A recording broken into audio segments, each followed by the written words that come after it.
Comme d'habitude, ils essaient de repartir depuis leur base arrière sans se précipiter.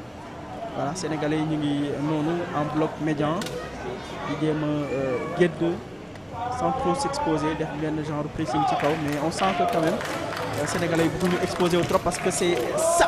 Attention, mais quel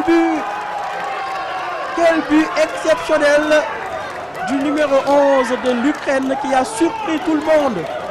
Un but venu de nulle part. Personne n'a vu venir cette terrible frappe qui est partie pratiquement du milieu de terrain pour venir tromper le gardien de but sénégalais. Voilà, kenn xaaru ko woon.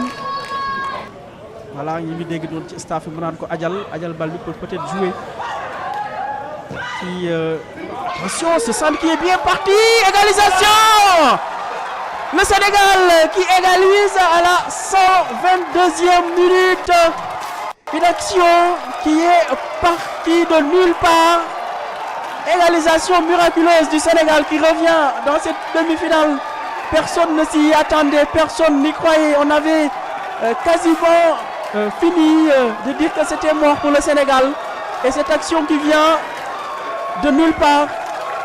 Le joueur sénégalais qui est miraculeusement trouvé dans la surface, qui parvient à contrôler, à se retourner et à mettre le ballon au fond des filets. Et c'est magnifique, c'est une égalisation qui est miraculeuse. On voit les joueurs qui prient nulle part. Le joueur sénégalais qui est miraculeusement trouvé dans la surface, qui parvient à contrôler, à se retourner et à mettre le ballon au fond des filets. Et c'est magnifique, c'est une égalisation qui est miraculeuse. On voit les joueurs qui prient, qui remercient le ciel, les supporters voilà, qui sont en extase. C'est bien, égalisation, je pense que Ken xaaru ko woon. Et c'est comme le but ukrainien fi mu jógee kenn xalaatu ko woon, mais sénégalais yi wane nañ ni football tant que arbitre bi sifflewul jeexul. Donc un but partout entre le Sénégal et l'Ukraine.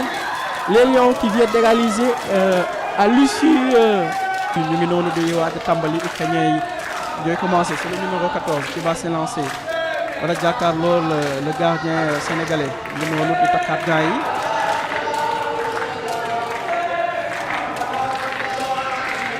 C'est toujours une épreuve très difficile. Voilà, arbitre bi jox de l'aide signal bi. Le numéro 14 qui va s'élancer avec son pied droit, il frappe et contre-pied parfaitement réalisé. Le gardien n'a eu aucune chance. 1-0 pour l'Ukraine pour l'instant dans cette séance de tir au but qui démarre bien pour les Ukrainiens qui ont lancé l'un de leurs meilleurs tireurs certainement en la personne du numéro 14. C'est le capitaine des Lions bi par moom mooy dem. Le numéro 6 bi suñu capitaine bi mooy daal di moom dóor pour lancer un peu cette séance pour les Sénégalais. Il s'élance tranquillement, positionne le ballon. Il a l'air calme. Pour ça, il faut prendre son temps. Le gardien ukrainien bi nag il est très bon, donc il faut bien réaliser sa frappe. Voilà, toujours du côté gauche. Plat du pied, sécurité, puissance, c'est très bien réalisé et il transmet ainsi une grosse confiance à son gardien. Voilà, vous voyez mu ngi noonu di dem di wax ak goal bi moom tam tey il faut qu'il fasse son match comme ni ko Edouard Mendy defee woon ci finalu CAN ba génneel lu penalty boobu nga xam ne daanaka ginnaaw bu Sadio Mané bi arrêt Edouard Mendy bi également c'était décisif. Pour l'instant ñaari joueurs yi doon nañ côté sénégalais ak Ukraine 1-1. Beneen joueur ukrainien mooy door noonu. Voilà, jël de beaucoup d'élan, il s'élance, frappe. Le gardien qui a effleuré le ballon du bout des doigts. Malheureusement ci poteau bi la ko génne. Le gardien qui a failli sortir le ballon. Malheureusement, sa main n'était pas assez ferme pour repousser le ballon. Les Ukrainiens ont eu très chaud. Alors, ki ma doon wax sànq ne tent bi moom El Hadj Diouf la ma doon jox je pense que moom tam tey il fait partie des meilleurs joueurs sénégalais c'est ça il sera notre deuxième tireur le numéro 19. C'est dommage parce que gardien sénégalais bi il a failli arrêter le ballon. Donc 2-1 pour l'Ukraine pour l'instant. Sénégal a une occasion égalisée. On va suivre ça. Il prend son temps, beaucoup d'élan. Et aïe, il a failli se faire avoir. Parce que doit frapper un peu à la Neymar, ou à la Jorginho si on veut. Mais gardien bi dafa mel ni ku dem ñëwaat xaw a faxas bal bi tuuti. ak gardien ukrainien bi dafa doy waar dafa ak kiiwam bi casquam bi bu may fàttali Petr Cech la le gardien de Chelsea et d'Arsenal Cech moom la may xaw a jox ak casque bi muy sol mais gardien ukrainien bi dafa bëri fem donc il faudrait que joueurs yi bàyyi ko xel parce que tuuti mu génnee bal bi même si il était parti du côté gauche dafa ñëwaat donc 2-2 pour l'instant Ukraine mooy doon noonu pour seen troisième penalty c'est un gaucher qui va s'élancer. Ils sont en général de bons tireurs, donc sans que le portier sénégalais a failli l'arrêter. Cette fois-ci, c'est très bien frappé. Attention, les Ukrainiens ils ont le dos. Et puis ils ont un bon gardien, donc nous on n'a pas droit à l'erreur. Petit dos dans missile pour l'aime parce que le goal du monde, comme je le disais, de Maïdara, il est très bon. Et là, c'est le numéro 8. Non, le numéro 7, le numéro 8 est déjà sorti. C'est le numéro 7 qui s'élance côté sénégalais. 3-2 pour l'Ukraine. Les Ukrainiens pour l'instant font au 0 faute. Ils ont assuré leurs 3 tirs. Les Sénégalais suivent le rythme. C'est le troisième tireur du côté sénégalais. Comme nous avons 3-3 bi, égalisé, continuer. Il s'élance, pied droit, hop, c'est bien fait, c'est très bien fait. Il a ouvert son pied au dernier moment pour mettre ça dans le petit filet. Goal bi dem na mais amul dara. Voilà, ñu noonu di encourager gardien bi. ñu na ko yeewul demal jëli ci bal bi. Loolu xam naa lay doon rek parce que fi mu toll nii daal boobu moo ci des goal bi tam foo mu loqati benn bal bu ko defee ñu mën a am avantage bi 3-3 Sénégal Ukraine ñu ngi ci série penalty demi-finale Coupe du Monde. Vous êtes 15 000 personnes à nous suivre en direct sur Dakaractu yéen ñii nii seetaan ko partout ñu ngi leen di nuyu di leen ziar. Quatrième tireur du côté ukrainien moom tam c'est un gaucher bien frappé à ras du sol puissant. Précis. Donc les Ukrainiens, comme je le disais, ce sont de très bons tireurs et ils ont un bon gardien. Donc il faut que du bagne le dara. 4-3 pour l'Ukraine. Pour l'instant, Ken ratégoul. Même si c'est le deuxième tir Ukraine du Sénégal, tout le gardien de Djapoko. Nous sommes sur le troisième tireur, il a failli passer à la trappe, mais pour l'instant, le deuxième tireur, pardon. Mais pour l'instant, on s'en sort bien. Donc, nous continuons dans cette dynamique. Du côté Berek, muy gauche, muy droite, avec beaucoup de puissance. Amul hésitation. Je pense que penalty, l'on l'a dit. Amul hésiter. On va choisir ce côté dès le départ. Et puis, le reste, c'est de la précision et beaucoup de puissance. Donc, amul hésiter. Mais, gis nañ ne, waaw, xaw na mel ni ku napp góol bi tuuti si la bokk bataille psychologique la là c'est bien fait bataille psychologique la xaw na mel ni ku xàcc góol bi bougé muy arrière teg ko def ko ci biir bataille psychologique la il l'a bien réalisé donc comme je le disais Sénégal moom léegi xaw ma lan la ñuy wax waaye du ñàkk mun doon penalty donc yàlla nañu yàlla lafal cat ci continuer ci dynamique boobu 4 buts partout entre le Sénégal et l'Ukraine. Chacune des deux équipes a déjà envoyé 4 tirs dans le fond des filets. C'est une épreuve de force, de nerfs, de courage. C'est un marathon, il ne faudra pas lâcher.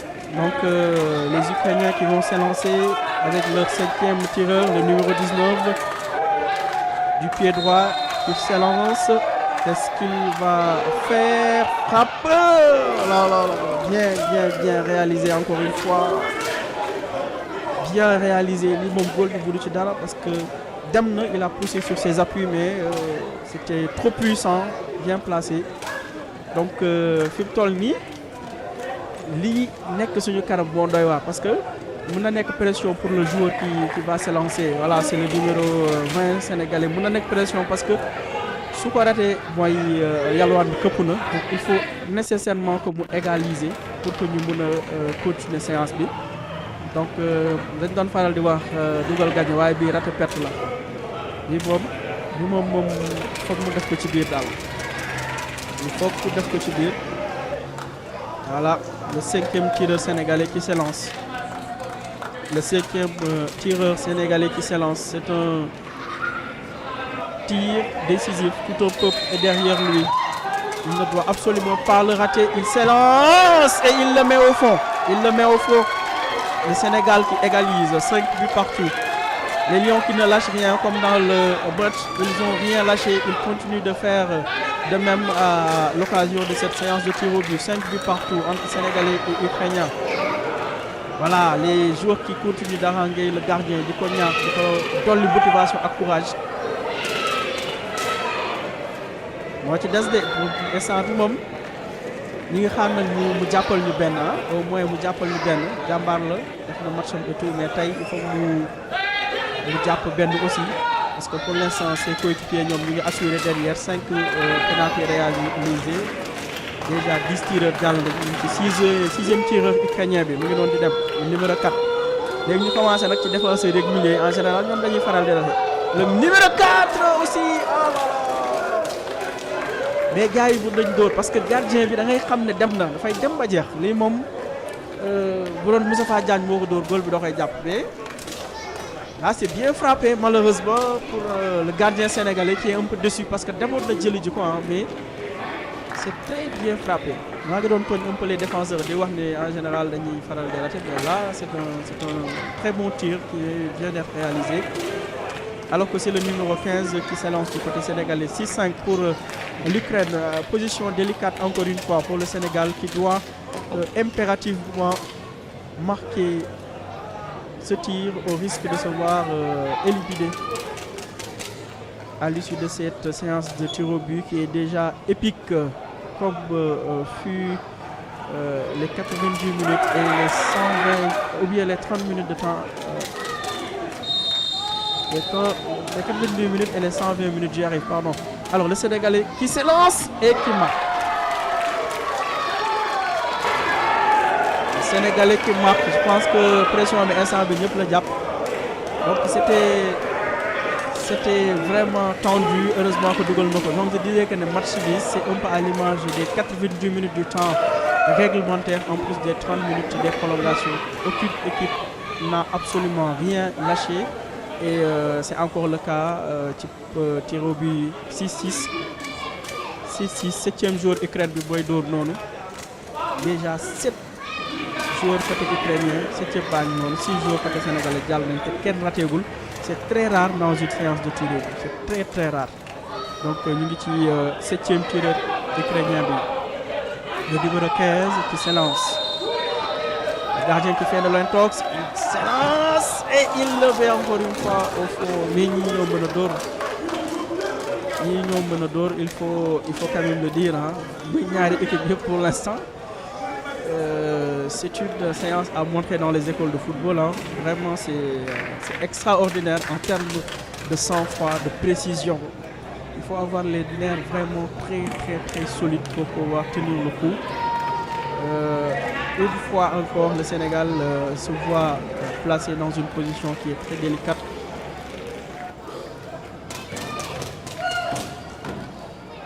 Il faut impérativement mettre ce ballon au fond, sinon ce serait la fin pour le Sénégal qui verrait son rêve de finale s'envoler ici en terre malaisienne après un parcours qui est déjà assez remarquable. Hein.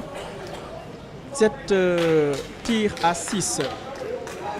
Possibilité d'égalisation pour le Sénégal. Le numéro 10 qui s'élance avec son pied droit qui fixe et qui frappe. Oh là là, encore petit filet.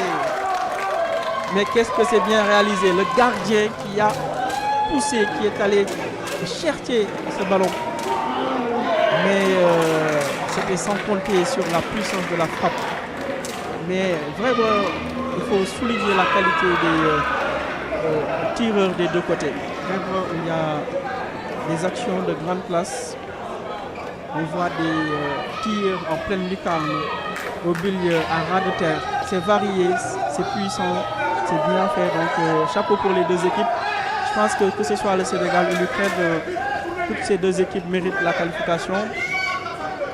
Puis il y a le Sénégal qualifié. Numéro 17 Ukraine, c'est 8e tireur de 7 partout. 7 partout. Ba léegi benn gardien jàppagul kenn rateegul dem na raté na ko. Oh non dugg na c'était presque sur la barre mais barre transversale rentrante la.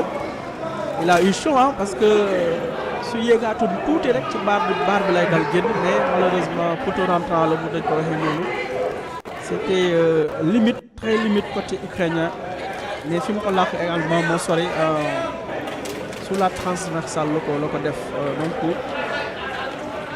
15 tireurs jàll nañ déjà ci li nga xam ne mooy série de penalty bi kii mooy 16e tireur bi. Donc c'est encore une fois léegi bu yàggee xam naa léegi góol yi dóor de yàlla na ko dugal comme ça on continue de rester dans cette finale qui tient toutes ses promesses.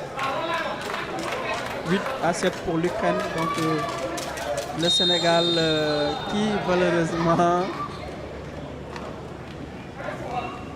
rate son tir au but et c'est fini. C'est l'élimination du Sénégal à l'issue de cette éprouvante, longue et très fastidieuse séance de tir au but qui tourne finalement en faveur de l'Ukraine.